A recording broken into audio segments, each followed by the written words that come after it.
Parashat Nitzavim vayelech. It's a double parasha, right? Single. I think so. Single or double? I only practice one, but single. I think you better look. You better look. One. One or two? I think it's one. No. I think it's two. Mais money. It doesn't make a difference. Go do mais money. Go look. I don't know. Anyway, so parasha. I really want to concentrate on Parashat Nitzavim bechol mikra. So the parasha really prepares us for the great event of standing in Rosh Hashanah and praying on Rosh Hashanah. And, as years go by, I can tell you how much I realize that I'm not ready for Rosh Hashanah. As years go by, I should be more ready, and I realize that as years go by, I'm less ready than and not because I, chas v'shalom, do more averot, not to my knowledge at least, but just I realize how awesome how great this event of Rosh Hashanah, and I'm feeling that it's so great. I'm not ready for this. I am absolutely not ready for this. I mean, I don't know, for whatever reason this year I'm completely petrified and standing in front of HaKadosh Baruch Hu Rosh Hashanah. Every year goes by, you realize, Bono Shel Olam, Ma ani oseh? What kind of, how can I stand in front of Bono Shel Olam? But yeah, Bono Shel Olam loves us so much. He loves us so much that He gives us a chance. He gives us a zchut to stand in front of Him. He loves us so much. You cannot understand how much HaKadosh Baruch Hu loves us until you be a father and you realize how much you love your kids and how much your father loves you. Then you can realize, oh my goodness, if this I reach, how much HaKadosh Baruch Hu loves me. And I realized that who am I to stand in front of Him and talk to Him? So you got to be very careful when you stand on Rosh Hashanah and you cast your tefillot or do whatever it is that you're doing. And in a way, it's like a root canal that we are doing to ourselves. It's something really taking, clean up that is really down to the bottom of things. And this is only so we could merit another year that we're going to be connected, mechubarim to HaKadosh Baruch Hu, and really dedicated to Him. The word dvekut is dedication, not attachment, dedication. And I think that we all need to work on this dedication to our actions and our, not only our commitment is first, but then the dedication to HaKadosh Baruch Hu and His Torah. So the Parashat Nitzavim start with the words Atem Nitzavim Hayom Kulchem. We'll need to pay attention. Moshe Rabbeinu gathers, according to Rashi, gathers everybody and he gives them the Tochecha right before. That's the day that he does. That by the way happens in Zayin Be'adar. So right there he re-initiates the covenant between HaKadosh Baruch Hu and Am Yisrael on that day. And it says, "V'lo itchem levadchem, anochi, korei et habrit hazot ve'et ha'ala hazot, ki et asher yeshno po imanu," and so on and so forth. It says. And then right after that, there is a great warning, and it says, "Shoresh borei rosh ve'la'ana." It's a very, very, hard warning to all of us, and we need to pay attention to the words shoresh porei rosh ve'la'ana. Rashi explains, shoresh megadel esev mar kegidin she'em marim, klomar mafre u'marbe rasha bekirbechem. La'ana is an extremely bitter herb. I one time, just out of stupid curiosity, I was a teenager, so I wanted to taste how bitter that is. So I want to see how bitter this thing is. I said, I can do it. I put it in my mouth, I started chewing it. I wanted to swallow it. Just my throat closed, I couldn't swallow it. Horrific.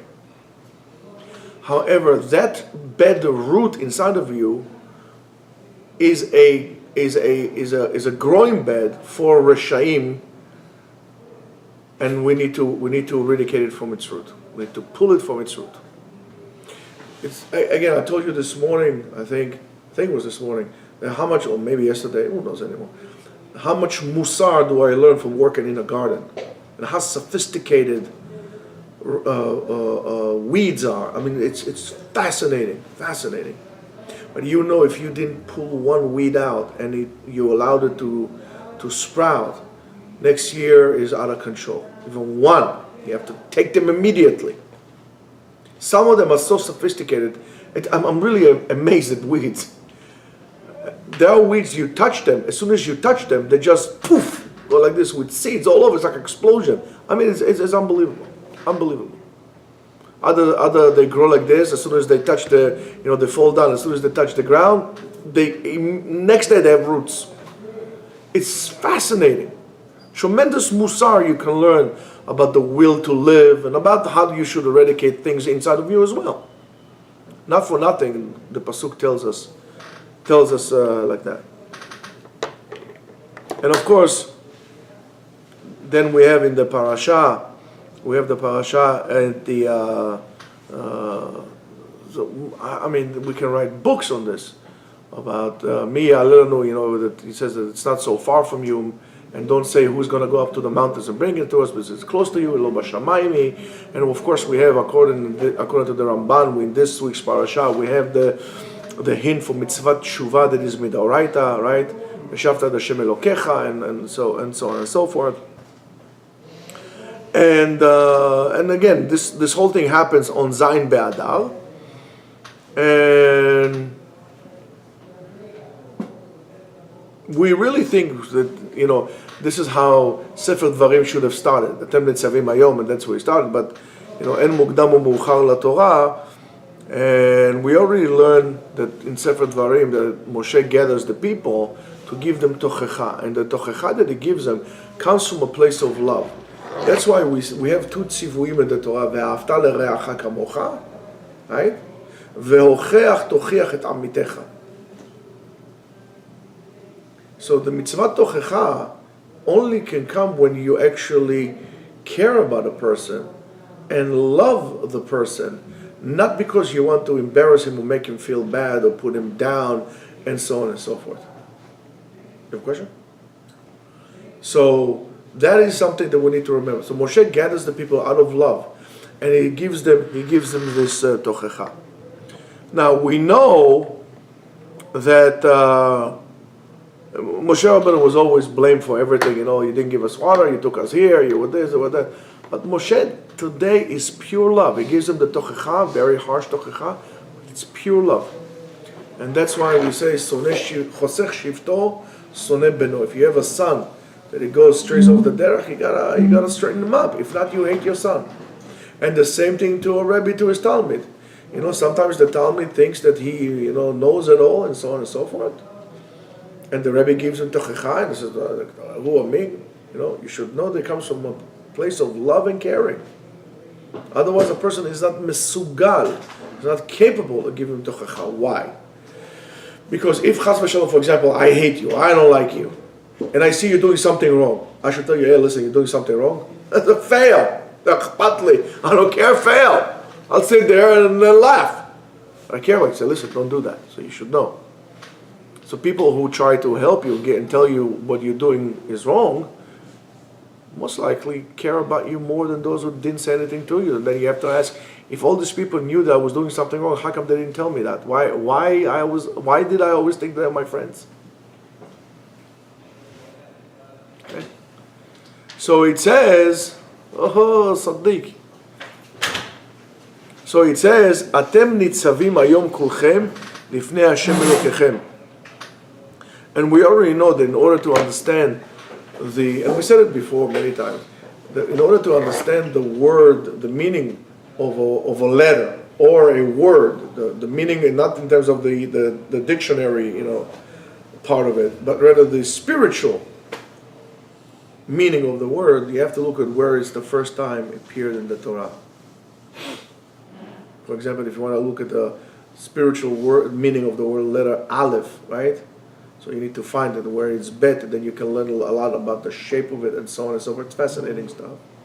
Fascinating stuff. I mean, you could spend weeks on that and develop and evolve and so on and so forth. And I do challenge you. Try to see where do you find all the letters of the alphabet when they appear the first time in the Torah in the beginning of a word. For example, where do we find the word Aleph the first time? Elokim. Elokim. Now you take the word Elokim and you can understand what Aleph represents and how do you write Aleph, Aleph Lamed Pei, and so on. Okay, let's not get into this now. So where do we have the first time in the Torah the word Nitzavim? Nitzav, what's a Nitzav? What's it? Stand erect. Stand erect. Atem Nitzavim Hayom Kulchem. You all standing here today. And it goes the whole list. Nitzavim the first time was mentioned to us where? Sulam. Nope. The Sulam of Yaakov. Nope. Oh no, Avraham Avinu. Avraham Avinu, Padre Querido, right? Padre de Israel, right? Avraham Avinu, Padre Querido, Padre Bendito, Luz de Israel. Cuando Rey Nimrod. Okay, let's all sing along now, right? I love this song. I love the Ladino songs. Guys, you know Ladino songs, right? Sure. So he says, and it says Vayamod, right? And Avraham Avinu was sitting in Petach HaOel, right? And it says that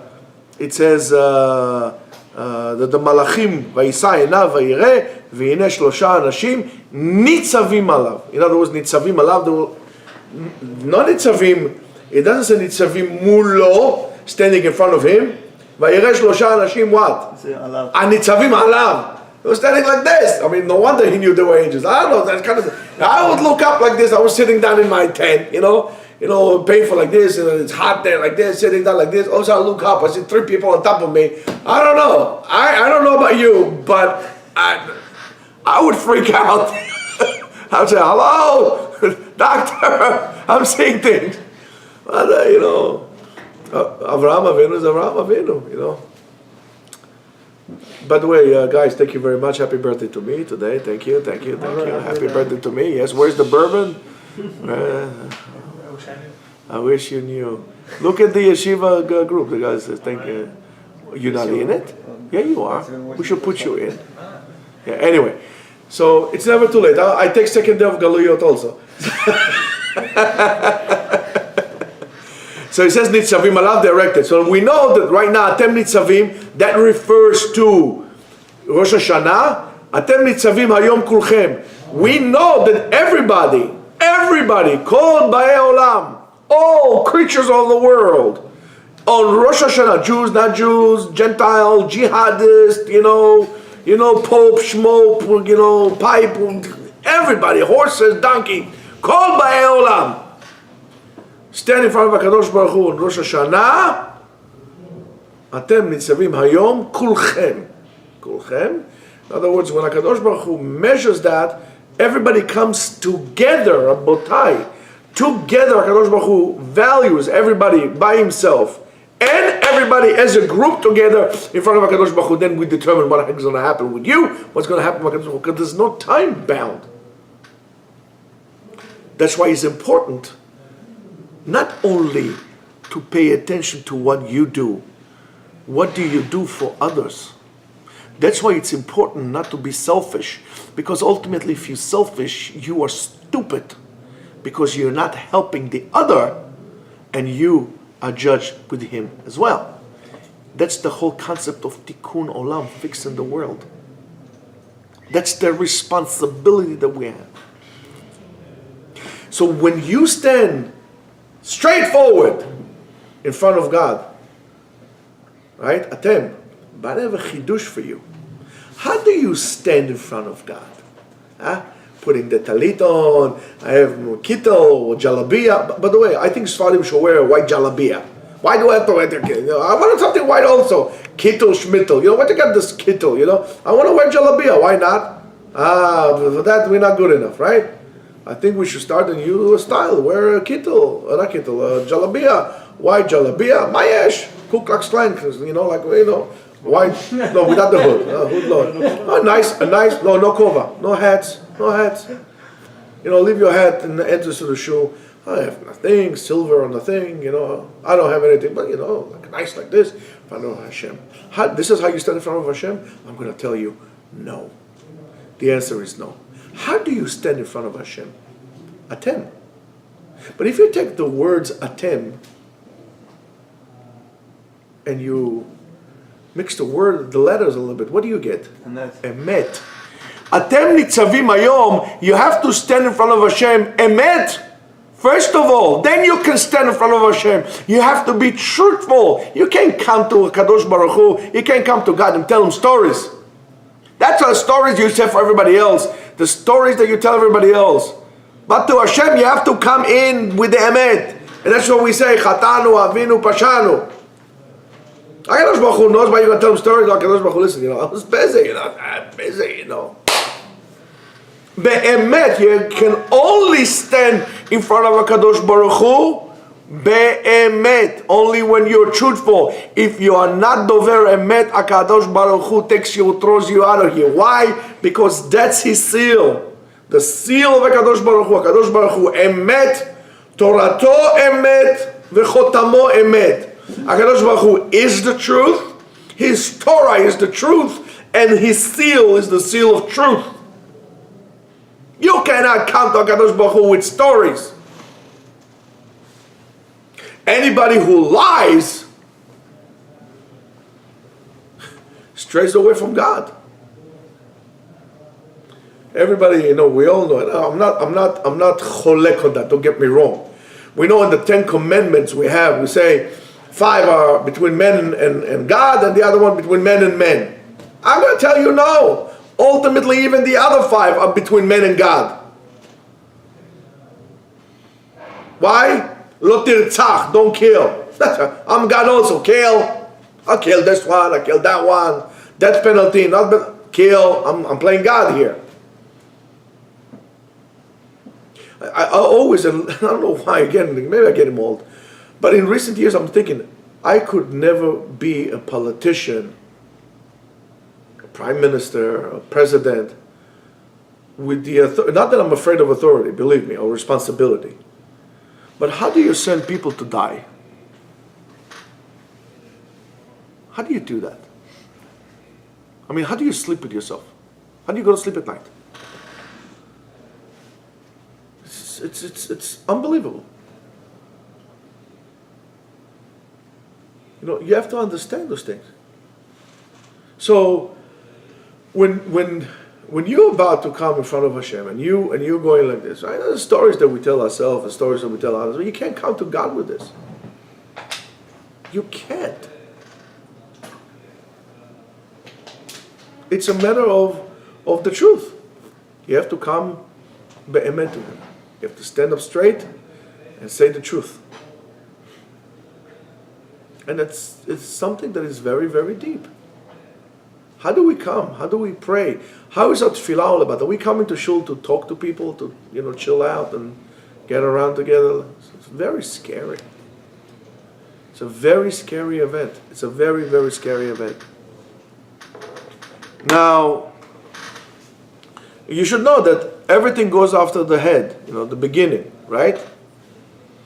It's very difficult for a person who had a rough upbringing to later on, like he was born into crime or something like that. It's like almost like a person who is addicted. He was born into drugs. Very hard to come out of it. The same thing. If we start the year crooked, the rest of the year will be crooked as well. We need to make sure that in the beginning is going to be straight, and we stand in front of HaKadosh Baruch Hu, and we get that allowance according to HaKadosh Baruch Hu, and it's going to be good. And we need to make sure that it's going to be good.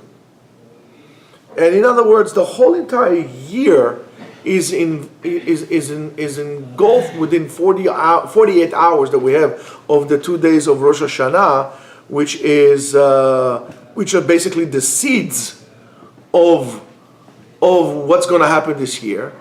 And we know that every day, the Ari tells us that if a person would be metaken every single day, the tikkun that he need to do today, his tikkun is complete and is never done. That's it, it's finished, he's gone. We need to understand that. Every day should be dedicated to be metaken, to fix something or someone or whatever needs to be done in that day. Of course, the biggest tikkun is learning. Because that's tikkun hanefesh. That fixes your neshama. So one of the things that you really need to give yourself the din v'cheshbon is the amount of learning that you had put in this year and the amount of dedication that you had towards learning also this year. It would start with that. It will have to start with that. And, you know, there are kavanot, there are many other kavanot. This one says kavanah, the other one, the Ari says kavanah, this one says kavanah, and so on and so on.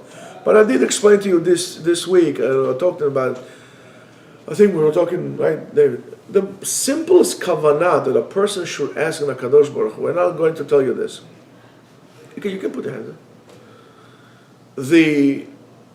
When we do an avera, when we violate something midoraita, when we get the so-called, when they say the punishment, it's not the punishment.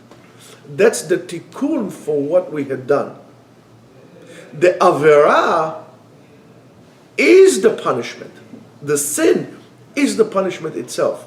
Why? Because when I sinned and I did something that I was not supposed to be doing, I said for them for a moment, at that moment HaKadosh Baruch Hu does not exist for me because I don't really care. I'm going to do whatever I feel like it. And so when I did that, I put a gap between me and God. There could not be a greater punishment for a person than to be away or far from HaKadosh Baruch Hu. That's the biggest punishment that one can get. And we explained that, what a person does, for example, Chilul Shabbat. Shabbat is the closest proximity that we can reach on this world to HaKadosh Baruch Hu. So a person Mechalel Shabbat, he basically said, I don't care about this and I'm putting a gap between me. Right? So then we give him, we go into Beidim, Edim ve'atara, say, Habibi, you can't live like this. It's okay, so then we do skila to him, we put him to death. And what do we do by actually putting him to death? We're bringing him closer back to God. You didn't want to do it, we're going to put you closer to God. I mean, think about this. Because otherwise, what does it mean the death is the kapara? Or for all of us, mita mechaperet. What's the mita mechaperet? Because now you're close to HaKadosh Baruch Hu. Now you can't run away, that's it. So you get from here something interesting. The avera itself is the actual punishment. So when I'm talking to HaKadosh Baruch Hu, I don't, on Rosh Hashanah, I don't make kavanot. I just, please, Rebbeinu Shalom, I want to be close to you. I want to be near you. It's very hard for us to understand those things or to relate to those things unless we had, and I can tell you firsthand, last year I lost my father. And I cannot tell you how much I miss my father now. How much I really miss my father. And I realize that I miss him now. I know that I'm going to see him one day, but that's one or two things will happen. Either I will have to die or there's going to be Tchiat HaMetim before I die. But I miss my daddy. I miss his smell, his hands. I miss my father. I love him. He had this persona to him that was unique. I miss him. And I feel that. I mean, I still dream about my father. And I said, that's how I should feel when I'm speaking to Ribbono Shel Olam. Because of what I have done, I put a space between me and Ribbono Shel Olam. And I need to feel that I miss you, Daddy, Mishamayim, Avinu Malkeinu, I miss you. I did the wrong thing, I went away from you. I miss you. To seek that closeness to HaKadosh Baruch Hu. truthfully, באמת. אתם, באמת. There's no other way. When that comes and you feel like this to HaKadosh Baruch Hu, then you will feel all of a sudden you have tears in your eyes. And then you know, the Ari tells us that you know that at that moment your neshama is being judged in Shamayim. And you immediately, you should not bring yourself to cry. But if he cries, it means your neshama is being judged in Shamayim at that moment. And you should immediately be meharher b'tshuva. And when it does happen to you, I can tell you, it's very scary. It's very scary. It's not just, it's overwhelming.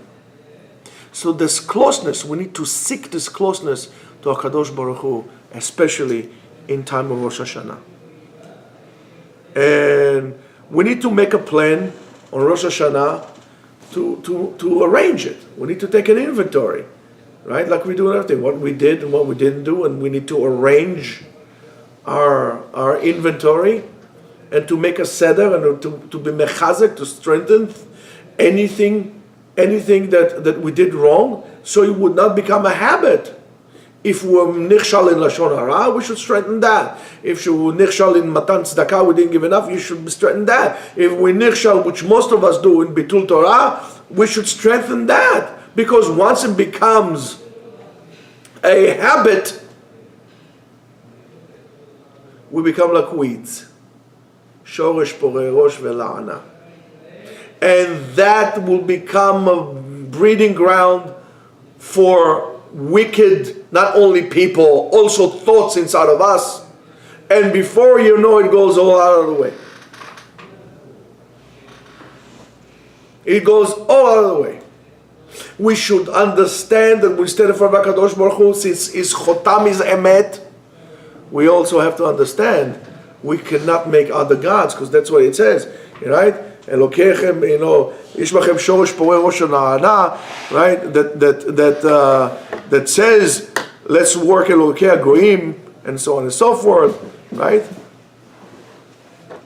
Listen, you have to be very careful from anything. You cannot sanctify anything else. People sanctify, for example, fascism, sanctify, the state. What's his name? Mussolini. He sanctified the state. The state became the idol. Hitler and Shimo sanctified the German nation. Right? That was his idol. People sanctify many other things. To sanctify money. That's their idol. And then we turn and bend everything else without any demand on us. Comes HaKadosh Baruch Hu and gives us a whole different laws that actually makes us respond, make things better, take a good look at ourselves, that demands things from us. And we need to understand that, and we cannot stray away from it. And we need to learn in order to know what HaKadosh Baruch Hu wants from us. So it would not become a habit. But think of something that you had done a whole entire year, 365 times. For example, you didn't learn for a whole year. It is very, very difficult to go back now and sit down and be kovea itim laTorah. Very difficult. You have to be very, very careful from putting yourself in situations like this where you don't know anymore. You don't have a spiritual inventory. Very, very difficult things to do. And we know that even today, what we have especially among us what we call the Erev Rav. Now the Erev Ravs are two different entities. We have the Erev Rav that pulls us not only entities. Erev will be the Aravim. Ishmael, Erev, Aravim. Rav will be the Esav side. Rav Yeshli, I have too much, that's okay. That's Erev Rav. It's not only that we have problem from them, we are being pulled in those directions as well. we forget. We forget what this is all about. And that's what the Ari says. We need to be able, and we know that. And it's quite clear who are those people, who are those Amalekim, and who are those Ishmaelim, and who is the Shoresh Porei Rosh Vela'ana.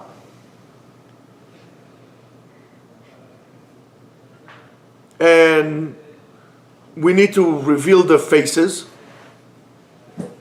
and we need to understand what's their DNA, how they work. And we know that Erev Rav in Gematria equals Da'at, knowledge. And the Erev Rav among us mebalbelim et hadat. They confuse your knowledge. They tell you things that it's not like this. And on one hand, we want to imitate the culture of the West, of Esav, and the other one, we want to become friends of the Ishmaelim. Brothers! It's so pathetic. If you look at the Oslo Agreement, Shimon Peres and Yitzhak Rabin idolized Yasser Arafat, the cold-blooded murderer, when he was bashing Israel and he was telling to kill Jews. The peace. That's after they signed the Oslo Accord. Until today, what needs to be done? What needs to happen for you to understand that you're barking at ghosts here? That's never going to happen. We have to be friends with them. Let's make peace. There's never going to be peace. And on one hand, we're imitating the Western culture. There's nothing wrong with our culture. There's nothing wrong with our culture. Rabotai, you have to understand, Shoresh, Porei, Rosh, Vela'ana, the initials is Shofar. With the blowing of the Shofar, we should seek to be able to return to the truth that we know it is. Am levadad yishkon, ve'Hashem miftacho. We should, a nation that dwells alone and trust in Hashem. We should go back to that. Shofar, if you take the letters and mix it, what do you get also? Parush, separated. With the power of tshuva that the shofar awakens, we should be able to separate ourselves from that, from all that is around us. And also, shofar, if you take the letters of shofar, is shafru, leshaper. Shafru ma'asechem. Fix your actions. Fix yourself up. Straightened up. Straightened up. Don't forget your sources. Don't forget who you are and why you are. Don't make idols of things that are not. Elohei etz va'even, God of wood and stone, silver and silver dollar, yeah, and gold. There's only one God. But when we make those idols, we don't do it because we really believe in it, because we want to run away from God. But you can run away from God. And we know that HaKadosh Baruch Hu created the world by the letters of the alphabet. Be'oraita yistakelu bara alma. And HaKadosh Baruch Hu gave us also a choice in that. And we need to understand that there's tremendous beauty in it. And yet there's the alphabet, and you take the alphabet and create letters, and from the letters you create sentences, and you create halachot with that, and every halacha, there's thousands of interpretations and so on and so forth, and that's what we have to choose. Never feel that you are limited when you make the decision, the choice to learn Torah, because that's the ultimate freedom. And we need to understand, we need to come back home. We need to come back home. We need to come back home to the Batei Midrashot, and we need to come back home to HaKadosh Baruch Hu. There's no way to run. And you need to understand again that the bracha that you do, that you bring down with you, when you do the right thing, it's not only for you, it's for the whole benefit of the whole entire world. And this is how you become a partner with the Kadosh Baruch Hu in Maaseh Bereshit. Not for nothing, the Olam Nivra in Chafhei Be'elul. And then Adam HaRishon was born in Rosh Hashanah. To be able to, together with his action, when he fixes his action, he fixes the world, he becomes a partner with God in creation. But Chas v'Shalom, when we are not, we are destroying the world. We are going back to the time of Adam HaRishon when he sinned. And we need to understand this thing. It's a tremendous, tremendous responsibility. Especially today, we have to understand that everybody wants to be special. Everybody wants to be unique. But you don't need to be unique out of craziness, of doing weird things, putting tattoos and earrings and bell bearings in places that they don't really belong there. All these crazy things that people do, they don't really enjoy it. It's just they want to make sure that they're unique. Rabotai, you have to understand that we all are unique because each and every one of us has a special task that is unique to him, and he and him only can fix it. So there's no need to go. You need to simply understand that. And once you understood that, you're free to do whatever. You don't need to prove anything to anyone. And these are the things that you need to come to HaKadosh Baruch Hu. Before you go to him in Rosh Hashanah, before you come to HaKadosh Baruch Hu. And that's what he tells us. And if a person, for example, they can tell me, okay, fine, Rabbi, with all due respect, you tell me I'm unique, you tell me I have a task, a special task, I close my eyes, I meditate, I did, how do you call this thing, mindfulness, I smoke a couple of joints, I broke a couple of joints, I even got so much I got arthritis in my joint, I still don't know what should I do. I can't find my way home. You know who sings that? Bob Marley. Wrong. Not Clapton. Clapton covered it. Close. No. Actually, no, he did not cover it. He did not cover it. He did not cover it. Blind Faith. It was Eric Clapton, Ginger Baker, and Jeff Bruce. Ginger Baker? Yeah, I hate Ginger Baker. He was a moron. Anyway. Hell of a drummer. Nah, I don't like his drumming. Bichlal lo. Even the jazz. He's just an orangutan banging on the drums. I don't like it. Documentary about it. Don't like it. Don't like it. Anyway, Read this way. let me. No, we don't agree to disagree. We agree that you don't know what the heck you're talking about because you watch documentaries. Anyway. Okay, I won't say your name, Jake. No. But they don't know which one is it.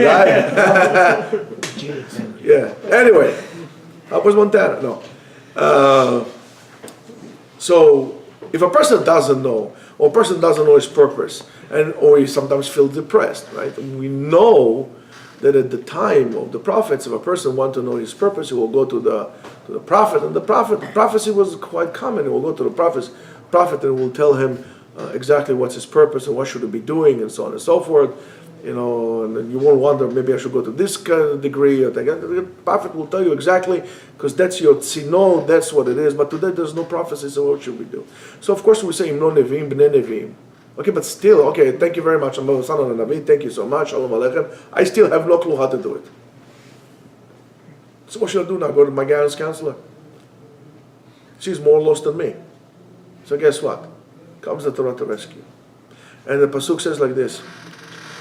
כי המצווה הזאת אשר אנוכי מצווך היום לא נפלט ממך. The commandment in which I give you today is not something that is so far from you.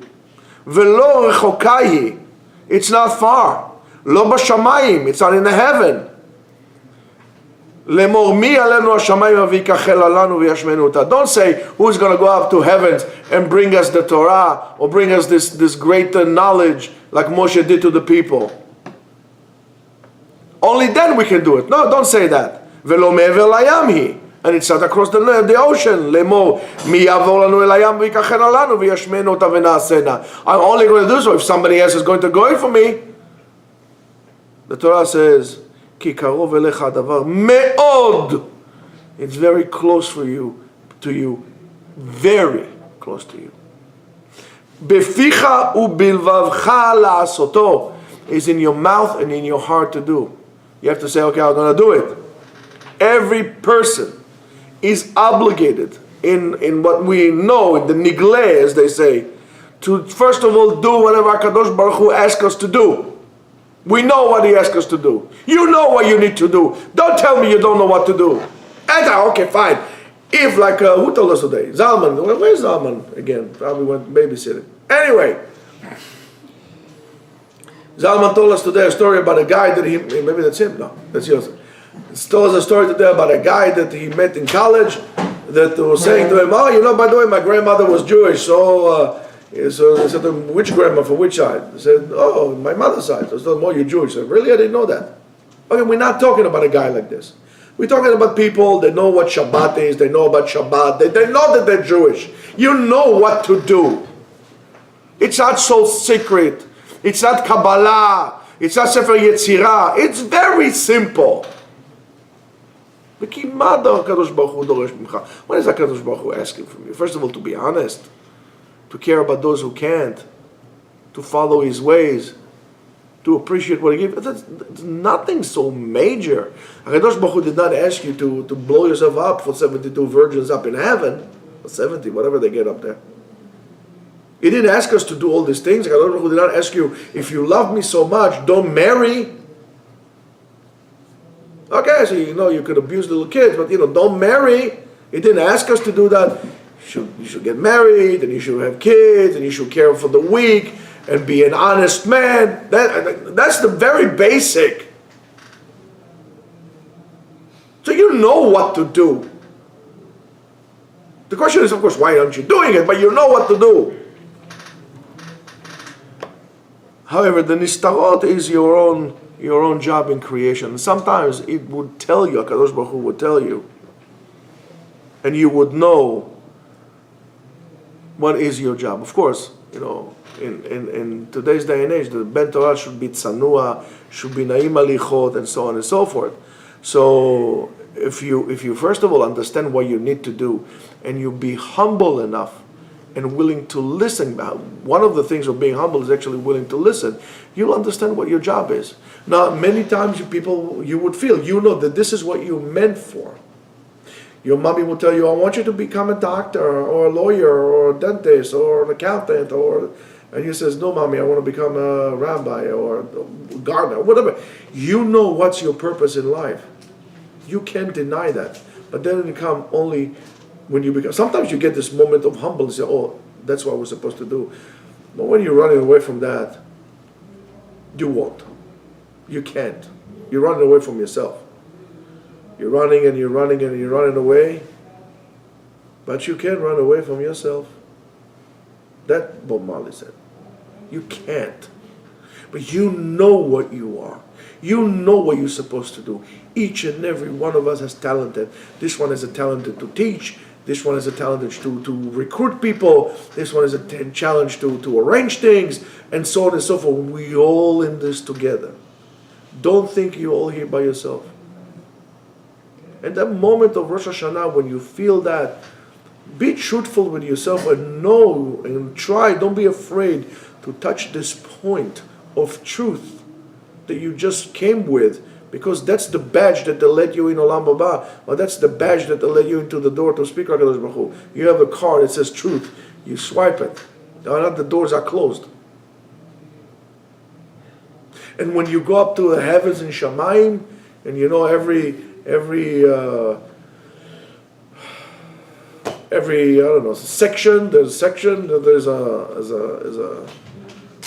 there's an angel who is in charge, and you have to give him a special password to enter this door. I'm going to tell you a secret. I know Kung Fu. No, I don't know Kung Fu. I know the word. And the word is emet, the truth. And every level that you go up to a higher domain, the truth is being more, particular. They'll be more particular about the truth, how truthful you really were. When you swipe this, it says, oh, this is expired, no good. that's good for the other one, not good. So at that moment of truthfulness, when you reach this moment of tefillah, this could be a split of a second. You feel this. Ask HaKadosh Baruch Hu, Ribono Shel Olam, allow me to know what I want, what I am, what my job is, and please make it my will. Make your will my will. And don't be afraid.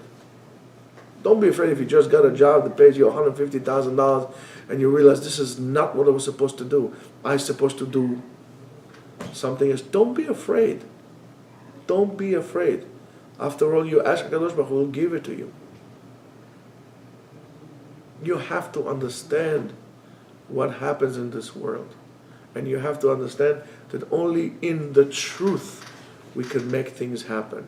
The truth would make us, first of all, realize what we are doing wrong, would make us admit on bad qualities that we have, the truth.